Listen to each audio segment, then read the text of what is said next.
All right. And let's go ahead and figure this darn thing out.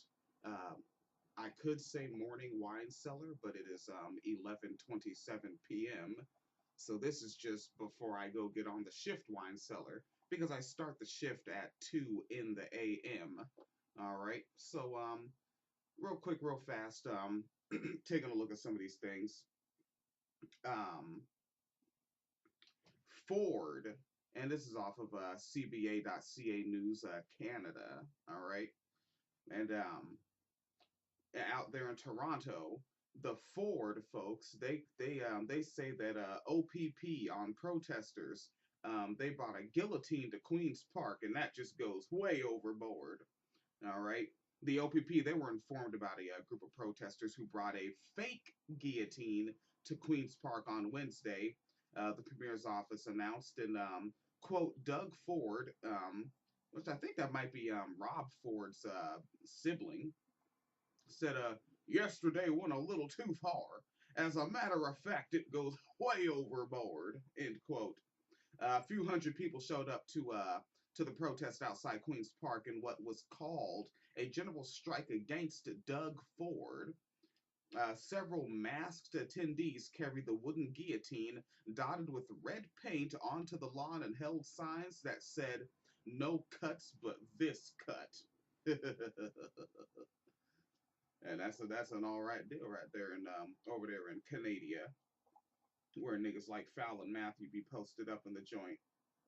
Um, those libertarians over there at the Free Thought Project, they have this one up for May 1st. Cops charged after a video shows them pulling a disabled man from his home and torturing him in his front yard. And in the images that they have up there, it looks like they're holding a water hose and just Duke is on the ground, and the cops just saying just spraying him in the face like one steady, and it looks like it's on that hard stream. So it's like that, the hoses that have a nozzle with different settings, and it looks like they have it on that hard stream setting. And Free Thought Project just gave me a fucking pop up. All right, and basically the only reason why, of course, is because there is footage. All right, and that footage out there is going to maybe get this individual a check. They're not going to get justice. That ain't going to happen. But they might get a check. So out there in Flint, Michigan, Flint, Michigan, with the water. And this one up May 3rd. Right now it's May 6th, 2019. And this is on M Live, Michigan Live. We've come from this news outlet a couple of times here. And this one is up by Ron Fonger. All right. And a Genesea Circuit Court judge has given prosecutors a little more time to review what they say could be new information related to the Flint water crisis, but not so much time as they requested. Judge Joseph Farah on Friday, May 3rd, denied a request from prosecutors to wait 6 months until issuing his a decision on whether the case against former State Department Health and Human Services Director Nick Lyon, aptly named, can move close to a jury trial, but said he would wait until June 14th before ruling on the most serious charges that are pending. All right, and this is a quote from Farah. They said, "Quote: It's time for the midnight pizzas and Coca-Colas. It's time for everybody to roll up their sleeves and redouble their efforts. It's time for that." End quote. Uh, before Ham- Before Hamid filed a motion requesting a stay in court proceedings in the Lyon case, Farah had been expecting to rule May 17th on a separate request from Lyon's attorneys that 4 criminal charges against him be dismissed because of errors during his preliminary examination. So, folks, there's going to be a lot of this because remember, back when we started really coming back on this Flint water deal because apparently when it's not in the, Rachel Maddow doesn't care anymore. All right, like, and keep in mind again, who was the first one to start covering the story? A populist, Jim Hightower, first started covering it. And when did Jim Hightower first start covering Flint water? When the city made the decision to switch the fucking source, right? So before the lead was in people's homes, Jim Hightower was covering this. A populist, a leftist populist, all right? Not a liberal, a populist. All right, and remember, like, there was a handful of these folks. So these things are going to keep coming down with these extensions and this class privilege and reopen close tab. That's the thing that I might want to go on ahead and do down there. I take it foot. Taking a look at CNN, New York City, first major city to allow free calls from jail. All right, doesn't say prison, it says jail. Taking a quick look here. This is a quote from Charter School de Blasio. Quote, for too long have people in custody faced barriers to basic aspects of everyday life that can help create more humane jails. End quote. Humane jails. This is the kind of shit that a European will just open up their face and say on purpose. Humane jails. Alright. So they were previously charged 50 cents for the first minute of a phone call and 5 cents for every additional minute. All right. And now the Department of Correction will cover the cost of more than 25,000 calls that are made from New York City jails. People in the general population will be able to make calls every 3 hours anywhere in the United States for a total of 21 minutes. Quote, with this is again from Charter School de Blasio, um, and to quote, oh damn, I think she died recently. God, I work a lot of hours. Erica Garner, de Blasio, just because you like black pussy doesn't mean you care about black people. Ugh. Harsh quote, heavy-handed, but keeping it mad greasy. Um, and it's a quote from him. With free phone calls, we're ensuring that people in custody have the opportunity to remain connected to their lawyers, families, and support networks that are so crucial to re-entry into one's community. That's right. For 21 minutes, you can get all that somehow. Got him, coach. All right. And that's coming off of CNN.com by Lauren M. Johnson. All right. Let me take a look here. Um, this is on pri.org. All right. And this is up by just by the staff. And this is tagged under women and girls.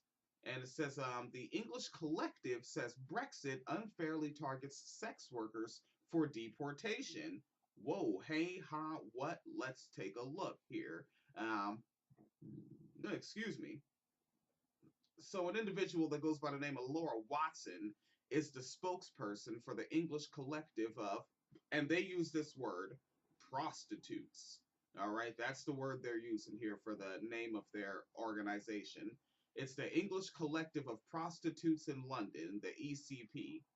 She spoke with the world's Carol Hills about the Brexit, about what Brexit has meant for numerous and foreign, again, they're using the word prostitutes, residing in the UK, and what her organization is doing to help foreign sex workers who are being unfairly threatened and deported from around the story.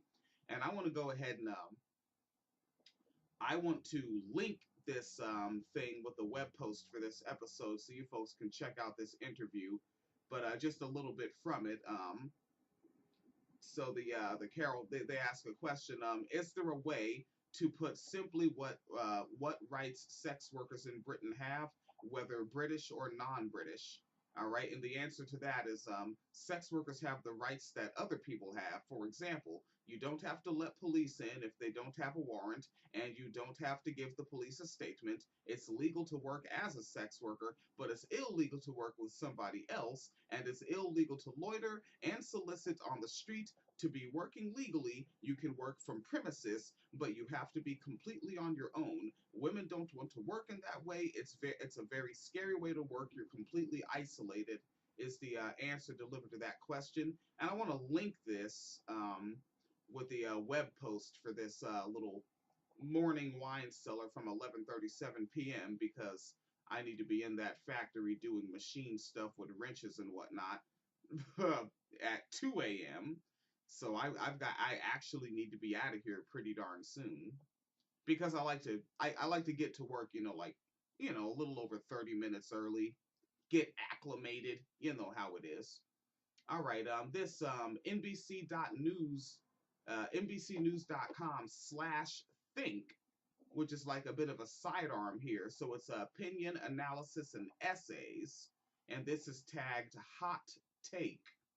All right, and there it is. It says, no, Martin Rickett is the photographer. So I'm not seeing the name of who this hot take is attributed to, but let's take a little look at it. There's an individual that goes by the name of Caster Semenya, and Caster Semenya is a cisgender black woman who is an athletic person. They do the track running, I think it's called sprinting. I don't know a great deal about sports, but I know that they run fast. All right, and it says that in this title that Caster Semenya is being forced to alter her body to make slower runners feel secure in their womanhood. So now, and this is a an opinion piece. Oh, it's by Chase Strongio, and Case Strongio is a trans activist and staff attorney with the ACLU, the American Civil Liberties Union. Okay, there we go. So the discrimination against some women is, quote, necessary to protect other women, according to the Court of Arbitration for Sports ruling in the Caster Semenya case. And the Caster decision comes in the challenge of an International Association of Athletic Federations regulations for athletes with differences of sex development brought by Semenya, the black South African runner who produces more testosterone naturally than has been deemed typical for cisgender women. The regulations that Semenya challenged would require her to artificially suppress her hormone levels in order to continue to compete in women's events in the executive summary of the still confidential full decision. All right. And the court explained that the regulations are discriminatory, but that such discrimination is necessary. And there is a link to that court explanation in this piece that we're going to go ahead and have linked with the web post to this. And let's take a little bit more of a look at some of this here. So Semenya did have something to say about this. She said, quote, I know that the IAAF's regulations have always targeted me specifically. For a decade, IAAF has tried to slow me down, but this has actually made me stronger. She continues saying, quote, the decision of the CAS will not hold me back. I will once again rise above and continue to inspire young women and athletes in South Africa and around the world, end quote. All right. And something else that this person puts in this article is many people reacted to the decision, having mischaracterized Semenya's identity, calling her transgender, and she's not. She is a cisgender woman, and she just produces way more testosterone than women should be making. Um, an individual named Katrina Karkazis explains in The Guardian back in March, quote, labeling women biological males draws a dubious connection between sex, testosterone, athleticism that relies on a long discarded ideas that men and women can have a, quote, true sex. That testosterone is male sex hormone, and that testosterone is the key to superior athleticism. None of these are true, and it's long overdue that people stop saying they are. Interesting stuff. Me, I'm pretty basic. Like we're actually like with this dialogue, we're getting out of my league, folks. I'm not that smart. Taking just one last little look at a little bit more of this article. Well, it's a think piece, hot take, art, opinion analysis essays off NBCnews.com. And two more paragraphs we'll take a look at here. Bodies are often coded as appropriately male or appropriately female through a lens of racism and white supremacy, and that lens is used to police some bodies in, excuse me, in the alleged service of others. Just Google Serena Williams or Michelle Obama alongside anti transgender slurs to see how black bodies and trans bodies are policed out of the category of woman. I would add, do that with trigger warning on hand. Some folks may already have that in mind. Um, and taking a look here, this deliberate narrative about testosterone and maleness is used to hurt both black cisgender women like Samanya and all transgender women who are being systemically excluded from women's spaces and categories. Caster Samanya is not a man. She is a black woman runner who is being subjected to repeated public scrutiny and invasive bodily regulation because she disrupts expectations. And I want to link this up with the web post on winecellarmedia.com with a few more things, right? Can't really get to it all. Right now it's 11:43 in the PM, and I need to make sure I have my lunch together for work, do a little chore, water a little plant, and get my hygiene popping. You know how that goes, and get my arse on down here to the factory. All right, and everybody knows the true truth. Oh man, where is that? Where is that?